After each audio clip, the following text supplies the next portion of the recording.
மாற்று கட்சிக்கு போயிருக்கிறார். எங்கிருந்தாலும் வாழ்க. ஆனா போனவர் சும்மா இருந்தா பரவாயில்ல, தூய்மையான ஆட்சி கொடுப்புன்னு சொல்றார்.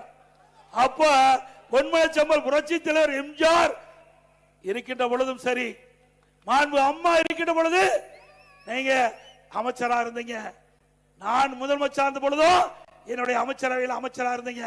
அப்பெல்லாம் தூய்மையான ஆட்சி நான் கொடுக்கலையா? நல்ல ஆட்சி கொடுக்கலையா?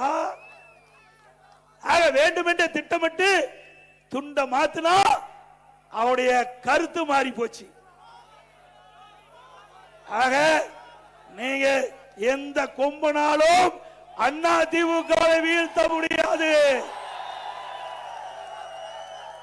இந்த எடப்பாடி பழனிசாமி ஒருவர் இல்ல, 2 கோடி அண்ணா திமுக தொண்டர் இருக்கிறார். டயா பூஸ்டர் சுகருடைய ரிமோட் கண்ட்ரோல் இனி உங்க கையில. அனைத்து மருந்து கடைகளிலும் கிடைக்கும்.